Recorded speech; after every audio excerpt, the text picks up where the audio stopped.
Bonjour à vous toutes et à vous tous de ma lumineuse communauté. C'est Véronique Carlan. Alors, je vous retrouve aujourd'hui, déjà dans un premier temps pour fêter les 2 ans jour pour jour de la chaîne, qui existe pour vous et par vous, puisque votre présence quotidienne fait que cette chaîne peut exister.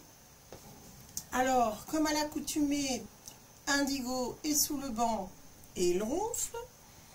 Et écoutez, Bonbon rejoint effectivement l'équipe, même s'il nous montre son dos, il est là quand même en soutien à la chaîne et à ma lumineuse communauté. Donc je voulais vous parler d'un sujet que je n'ai pas l'habitude d'aborder, même si j'ai fait une ou deux petites allusions dans les posts que je vous mets quotidiennement dans l'onglet de la communauté. Pardon, excusez-moi. Je voulais vous parler de ma réflexion au sujet des momies qui ont été trouvées au Mexique, des momies d'extraterrestres, à mettre entre parenthèses, parce que les momies, elles avaient quand même un drôle d'aspect. Ça ressemble à du carton-pâte, avec un peu de ciment dessus. Enfin bon, c'est très très bizarre. Et puis, à ce qui s'est passé au Pérou, et puis toutes les choses dont on nous abreuve maintenant quotidiennement. Alors vous me direz en commentaire, si vous regardez la télé, si on vous parle de ces sujets-là, des ovnis, des extraterrestres, parce que sur la toile, on arrive à trouver des informations qui sont de plus en plus présentes. Donc j'imagine qu'à la télévision, ça doit être quotidien. Donc au Pérou, qu'est-ce qui s'est passé? Il y a des indigènes qui ont été prétendument attaqués par, je dis bien prétendument parce qu'il n'y a pas de preuves bien sûr, qui ont été attaqués par des sortes des extraterrestres qui faisaient plus de 2,50 m et qui avaient une peau grisâtre. En général, les gris, ils sont plutôt de petite taille pour ce qui est représenté et indiqué par des personnes qui ont subi des abductions ou qui en ont vu, qui ont été visités par des gris, que ce soit chez eux ou enlevés pour des expériences dans ce qui a été rapporté dans divers témoignages. Je vous parle de ça depuis des années, bien évidemment. D'ailleurs, il y avait un célèbre psychiatre qui a parlé de tout ça, un livre passionnant. Enfin bref, donc au Pérou, il y a peu de temps, il y a des Péruviens qui font partie d'une tribu indigène qui ont été attaqués par des extraterrestres de plus de 2,50 m avec une peau grisâtre. Donc ils ont fait des enquêtes et ils ont dit que c'était pas du tout possible que ce soit des extraterrestres, que c'était des hommes qui avaient un sac à dos volant et qui visaient des mines aurifères et qui voulaient faire peur aux indigènes. Ça paraît quand même assez peu probable. Je pense qu'avec quelques fusils, ils auraient pu effrayer, sans faire toute une mise en scène, les indigènes du coin. Voilà, ça c'est une première chose. Ensuite, on nous rabat les oreilles de sujets déclassifiés aux États-Unis. Déjà depuis quelques mois, ça fait vraiment une période assez longue où on commence à aborder ce thème très fréquemment. Et alors il y a là la cerise sur le gâteau, c'est ces deux momies. Les momies, ça c'était où? Alors attendez, j'ai noté.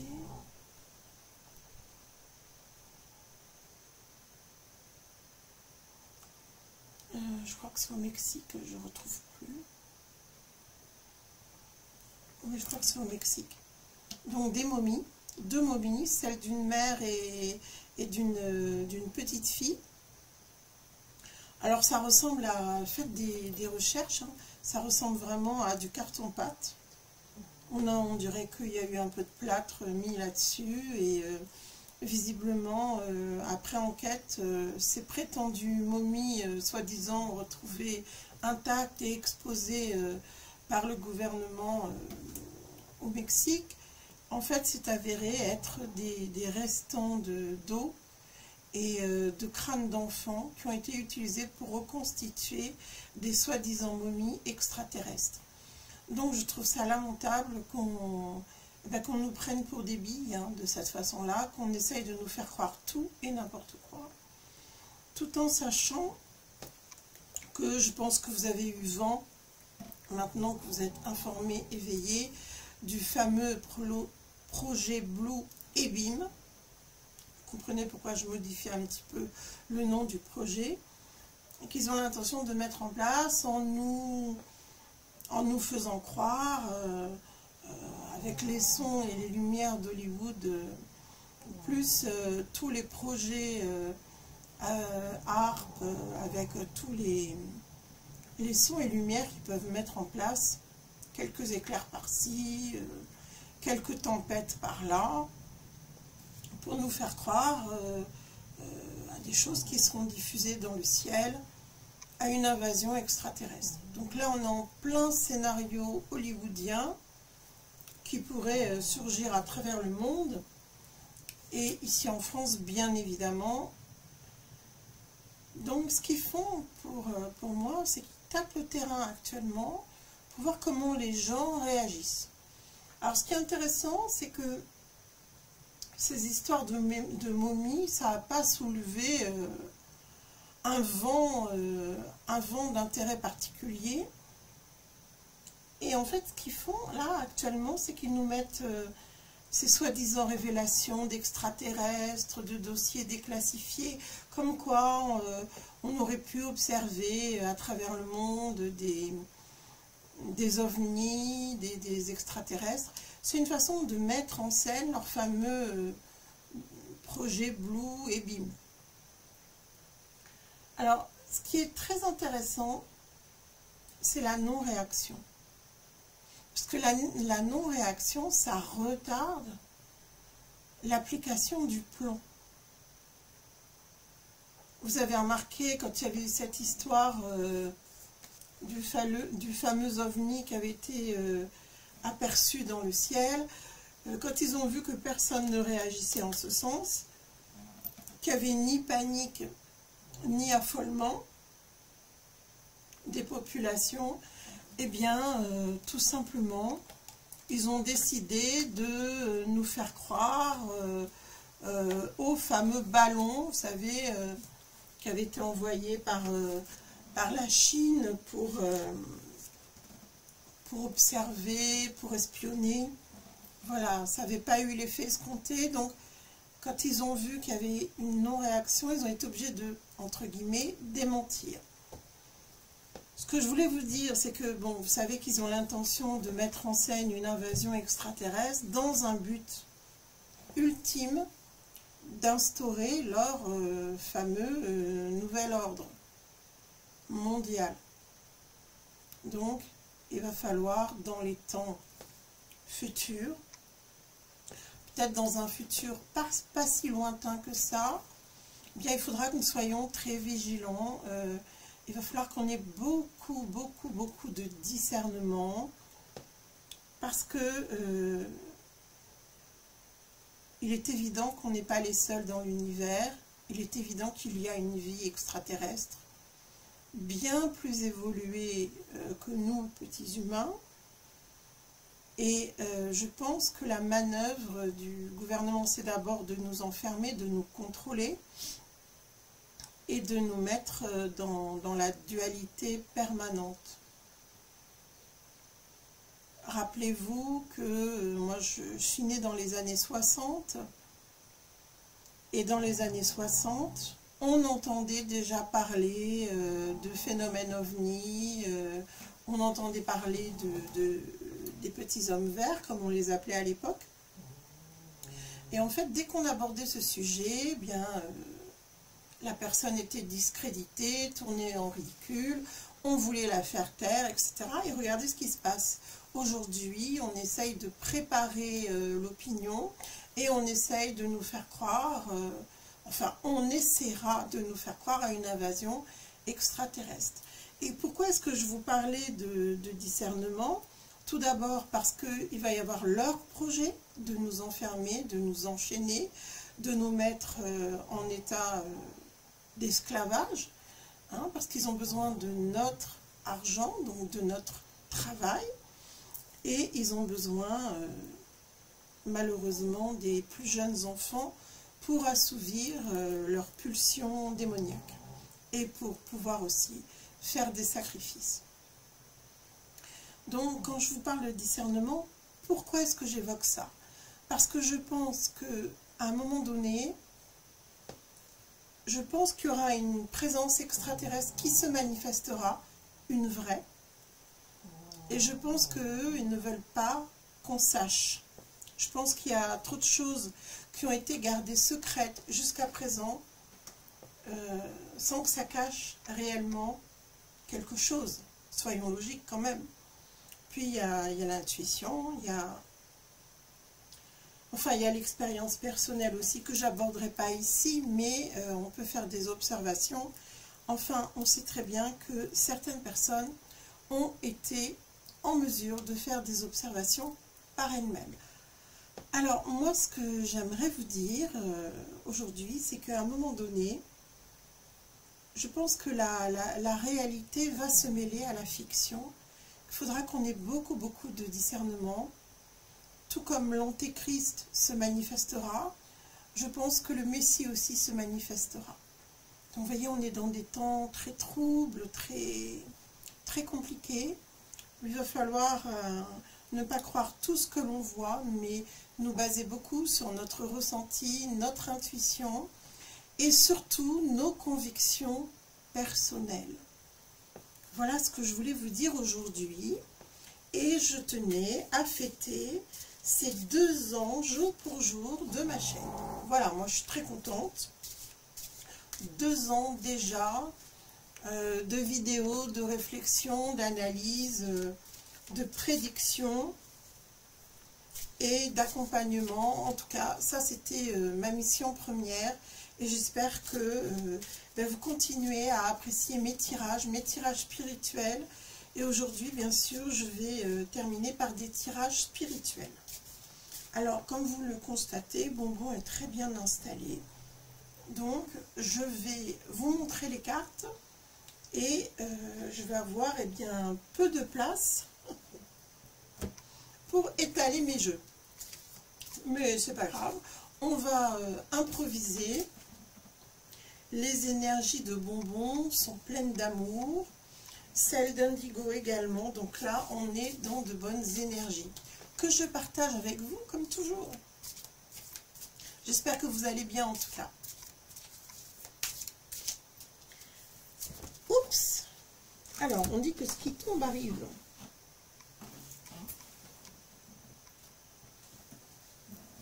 Ah, c'est fou.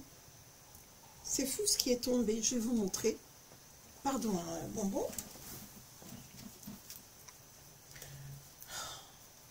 Voilà, on a carrément un tirage. Hein. Je vous montre les cartes. Regardez. Qu'est-ce que l'on voit? Alors, elles sont sorties un petit peu comme ça. Moi, je les ai mises comme ça. Mais la première que j'ai attrapée, c'est celle-ci. Ça, c'est la carte du confinement. Je vous disais, si on veut... S'ils veulent mettre tout ça en place, c'est pour nous enfermer, pour nous réduire en esclavage et pour que nous soyons à leurs ordres. Évidemment, si toute la population, enfin je parle de notre population, mais ce sera dans le monde, si toutes les populations sont terrorisées en se disant oh là là, on est en danger de mort, il y a une invasion extraterrestre, évidemment que pour eux, ça va être l'occasion eh bien, tout simplement de mettre leur plan en place. Qu'est-ce qu'on nous dit? On nous dit réfléchissez à ce projet qui existe, hein, le projet bleu, d'accord? Réfléchissez, qu'est-ce que ça peut vouloir dire? Eh bien, qu'on veut vous enfermer, et que vous savez que quand on est enfermé, on réfléchit. C'est un peu le principe de la méditation. On s'enferme en soi en quelque sorte, on essaye de se couper de ce qui nous entoure et on entre en soi-même. Eh bien c'est ça, les consciences se sont éveillées grâce au fait qu'il nous est isolés. On a commencé à se poser des questions. Vous savez, quand on n'est plus pris dans le train-train, dans le tourbillon de la cavalcade journalière, on a eu le temps tous et toutes de se poser et de réfléchir. Le choc passé en se disant il y a un méchant virus, etc. Sur l'instant, on était tous en état de choc, mais le fait de nous avoir enfermés, ça nous a fait réfléchir. On s'est dit, et si tout ça était faux? Parce que là, c'est l'intuition qui parle, bien évidemment.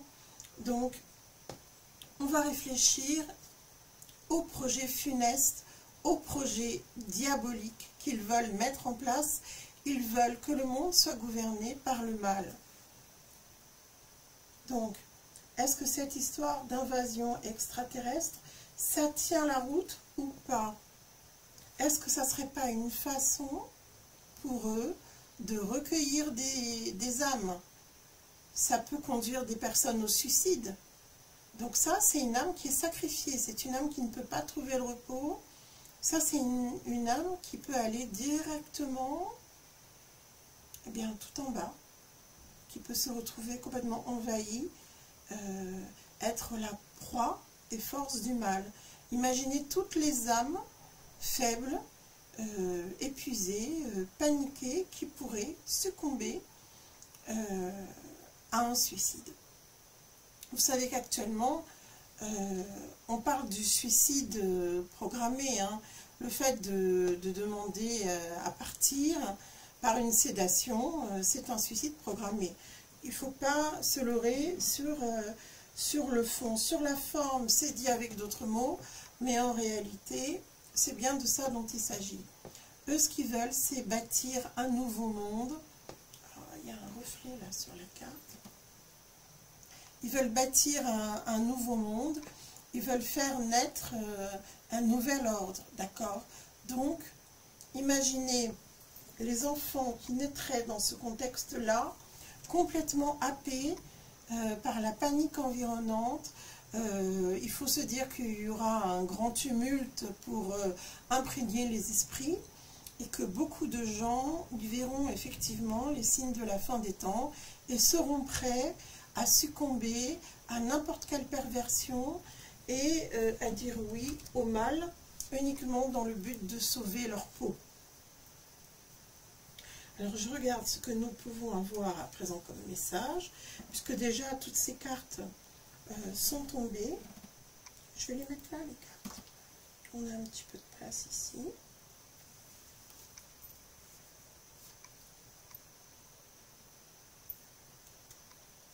Sans déranger Bonbon, bien évidemment. Alors, je regarde. Il est grand temps de prier. Quand vous verrez tout ce marasme dans le ciel et autour de vous, soyez en prière, entrez dans la prière, ayez ce réflexe. Si vous connaissez des prières par cœur, c'est le moment de vous organiser pour pouvoir les dire où que vous soyez lorsque ça se produira.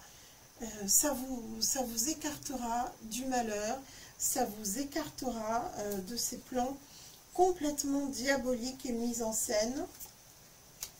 Et on ne pourra pas vous conduire à la mort. C'est-à-dire que vous aurez déjà une réflexion qui fera que vous ne paniquerez pas, que vous vous mettrez en prière, que vous vous mettrez à l'abri. Ça, c'est ce qui est montré ici. Ah, vous avouerez quand même qu'ils nous prévoient, qu'ils ont des projets funestes, hein. Au lieu d'avoir des projets de grandeur, d'amour, de générosité, de partage, ils sont vraiment dans tout ce qui est inversé. D'ailleurs, pour revenir au métaverse et à tout ce qui est inversé, regardez, avant on nous disait que quand on parlait des extraterrestres, on était fous, et maintenant, c'est tout à fait dans la norme. Donc vous voyez qu'ils passent leur temps à affirmer des choses et leur contraire. Comment voulez-vous ne pas être dans le doute, ne pas être déphasé quand vous avez grandi de cette façon où on vous affirme une chose et ensuite son contraire? C'est pour ça que quelquefois, on est beaucoup dans l'hésitation parce qu'on a été conditionné depuis le plus jeune âge. C'est pour ça que le fait de faire un travail sur soi, pour bien se connaître, ça évite de tomber dans tous ces pièges. Développez votre esprit critique. Ça, c'est très important. Si vous avez besoin d'être accompagné, vous savez que je fais un travail, par les tarots d'ailleurs, où eh bien, on fait un travail vraiment en tarothérapie. Moi, j'appelle ça la tarothérapie. Et on peut même travailler sur la généalogie et vous permettre de vous réapproprier votre destin, votre vie, vos décisions, etc. Vous pouvez aller voir sur mon site, j'ai fait une petite explication à ce sujet. Alors, quel est le beau message que nous pouvons avoir pour fêter ces 2 ans où nous sommes réunis en une lumineuse communauté? Quel est le message pour mes abonnés et pour toutes les personnes qui passeront sur ma chaîne? Alors, effectivement, il faut retrouver l'équilibre dans ce recommencement, dans cette phase d'évolution. Ça, c'est la première des choses.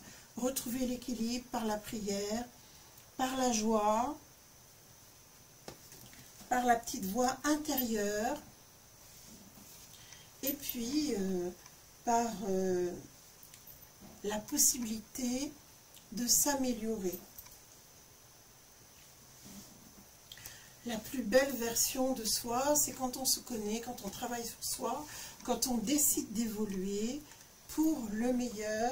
C'est le meilleur de la communauté. Je parle de la communauté de tous les humains, bien évidemment.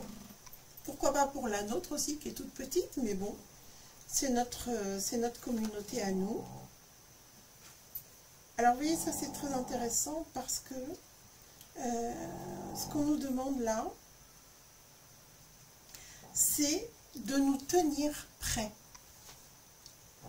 Il faut qu'on s'attende à ces événements, il faut se tenir prêt, il faut se préparer donc. On se prépare, on reste bien concentré sur ce qui nous préoccupe. On ne perd pas le nord, on se concentre, on se prépare, on s'arme spirituellement. C'est une guerre spirituelle, donc on va développer notre mental, on va développer notre sens critique et on reste bien focalisé sur leurs enjeux et sur notre équilibre. Ça, c'est notre enjeu. Et puis, je pense que, voilà, nous avons tous et toutes la possibilité de nous reconnecter au divin. On peut le faire chaque jour, hein. C'est pas la peine d'attendre une catastrophe pour commencer l'expérience. Donc, on peut le faire chaque jour. Et surtout, on peut se tenir prêt à affronter, c'est ce que me montre ce tirage, à affronter toutes les tempêtes et à affronter tous les événements, aussi difficiles soient-ils. Tout ça, ça n'est qu'une épreuve à passer pour nous permettre d'évoluer, de grandir et de préparer le monde de demain qui sera plus spirituel, ça c'est certain. En tout cas, j'ai eu le plaisir de vous faire cette nouvelle vidéo en compagnie de mes petits compagnons et écoutez, comme à l'accoutumée, prenez grand soin de vous, de ceux que vous aimez et je vous dis à tout bientôt pour une prochaine vidéo et pourquoi pas pour un tête-à-tête en consultation, vous et moi.